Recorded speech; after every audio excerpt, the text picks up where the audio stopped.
The best case argument that can be made up in this situation, Saba Naqvi, let me come to you, Ujjwal Nigam coming to you, is that the BJP did nothing and the Congress delayed. The BJP did nothing and the Congress delayed. Would you agree with that formulation, Saba? Arnab, I just want to say one thing. Let me just, the Congress, this is the second execution that the Congress regime has given us this year. And it is not about due process of law. And this is not the Kasab execution. This is a very different kind of execution. The Congress has been willing to stoke the embers in Kashmir because the Afzal Guru case is different. Because there were questions about how the case went in the trial, at the criminal trial level. Even the Supreme Court has said certain things about the case. Having said that, there are sensitivities about Kashmir, and I'm not suggesting that we don't have to do that. So this is a political move by the Congress to come through. No, before you get into that, why don't we spend a little time on what you feel are the inconsistencies of the legal process? I thought the Supreme Court has dealt with all of that. Ujjwal Nigam, do you agree with what Saba Naqvi says? That the legal process itself is riddled with holes. The legal process followed for Afzal Guru is not satisfactory. Ujjwal Nigam. No, I don't agree with the view expressed by Shabana for the two reasons. The Supreme Court has taken into consideration all these aspects which were raised by Afzal Guru in the Supreme Court. Not only that, the Supreme Court has considered that why the acts committed by Afzal Guru squarely falls within the category of rarest of rare. Normally, the death penalty cannot be awarded under very normal circumstances. But if Supreme Court finds that a crime committed not only heinous or with the cruelty, but with after the previous planning. So we can't forget the very fact that Afzal Guru was a conspirator behind the attack of the parliament. I may remind Mr. Arnab that even in Indira Gandhi's assassination case, Kehar Singh, one of the assailant who was hanged to death, was only one of the conspirators who was not present at the spot. But even then the Supreme Court has awarded the death penalty. So this is the case at par with the Kehar Singh, wherein the Supreme Court has awarded death penalty and finally it was executed, and the Kehar Singh also. So, but now the most debatable question that is cropped up, that whether we can control the delay, that is the precise question. Because the very purpose of the deterrent sentence is not only to punish the very criminal, but to give a message to the like-minded person. If there is a delay, then I personally feel the very purpose of deterrent sentence is being frustrated. So therefore, we have to find out a new mechanism. And Dr. Singhvi will agree with me that whether we can prescribe any time limit, time frame to the president for deciding such mercy petition. That is the precise question, and there should not be any scope to say that whenever there is a will, there is a way, or whenever there is a political will, then there is a way. Thank you, Dr. Singhvi. Well, I think Abhishek Manu Singhvi agrees with you. No, I had said in the beginning, he agrees with you completely, that instead of pointing fingers, every time when I am in power, you will say I delayed by 10 days. He will say I delayed by 20 days. There is no time limit. A time has come a long while ago. I have said this more than 3 years ago, that you must prescribe a constitutional time limit, whatever it is. It doesn't matter whether it's 1 year or 18 months or even 24 months. But you prescribe that from the Apex Court decision, there would be a time limit, so that irrespective of political color, irrespective of government, this operates. And that's good governance if you do that. Can I say sorry, Doctor, that doesn't take away. Sorry, Dr. Singhvi, what I would like to suggest. Abhishek Manu Singhvi can make a very pious remark irrespective of political color and all that. But it is the same person who just told you in your own show few minutes back, saying that BJP's demand is a political demand. If BJP demand of hanging Afzal Guru was a political demand, which the Congress has now done, this UPA government has now done, have they played the same political game on this country? Dr. Singhvi? Either he should not say that it was a political game. It was a political demand on the part of the BJP. It was not a political demand on the part of BJP. The BJP has never failed at any point of time in India to try to exploit what they think is their definition of nationalism, jingoism or patriotism. They believe that by saying that you are not hanging Mr. Afzal Guru, you are not being patriotic enough. Please come to this issue. Please come to this issue. I am repeating what you said, Mr. Abhishek Manu Singhvi. You said BJP stand is political.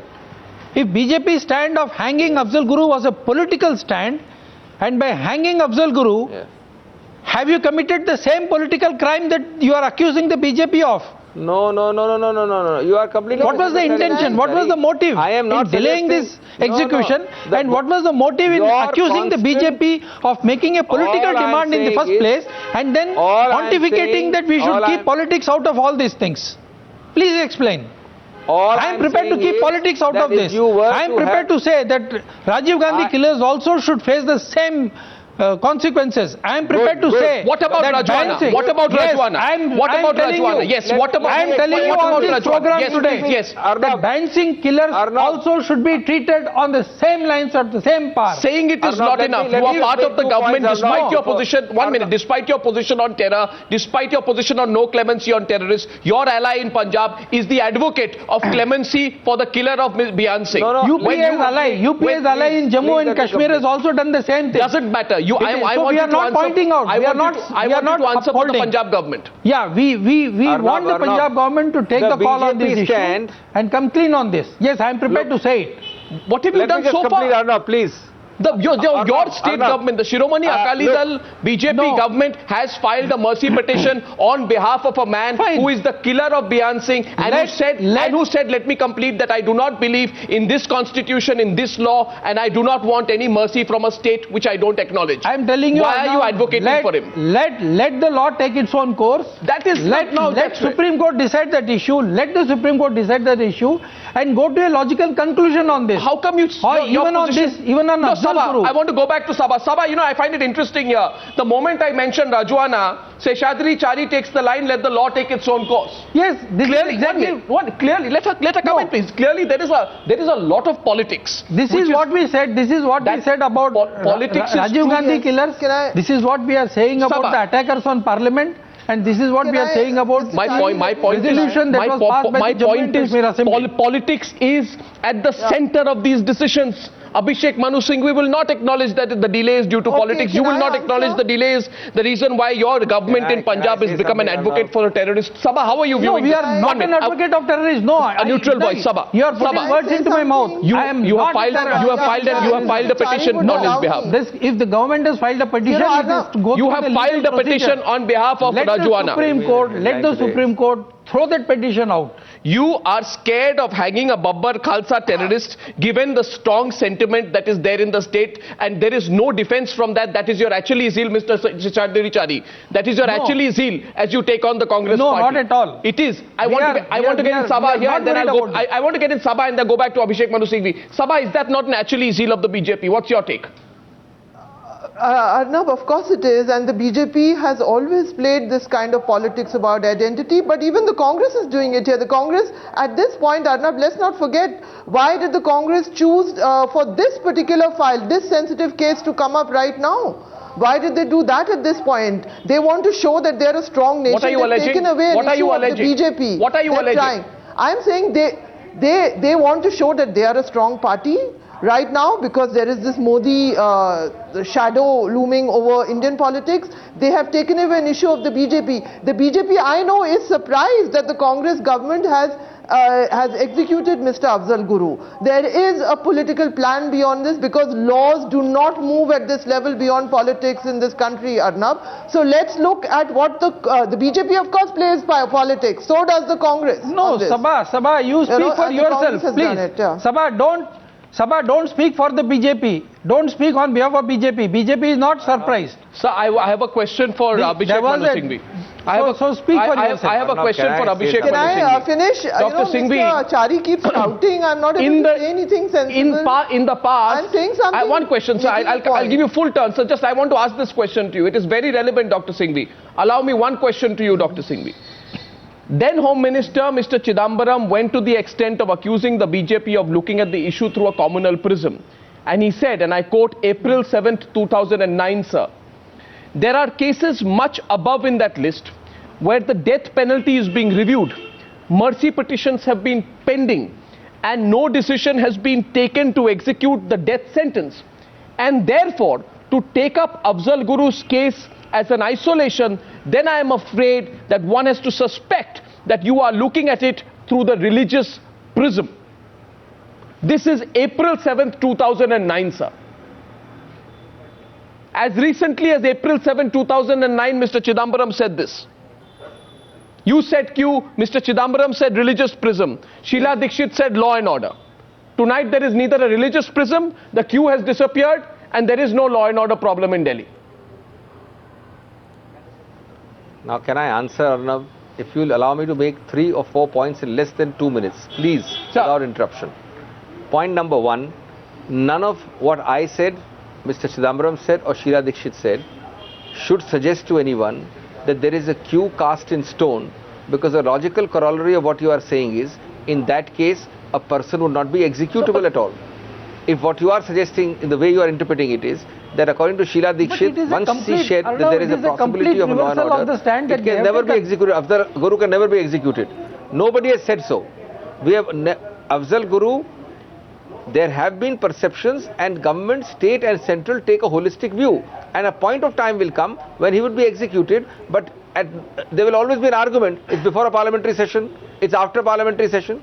That's point 1. Point 2, which I was at pains to emphasize, I repeat, it's not a question of me or Mr. Chari. It's the BJP and the Congress which matter. We are individuals. Mr. Chari may have a very reasonable viewpoint. That doesn't matter.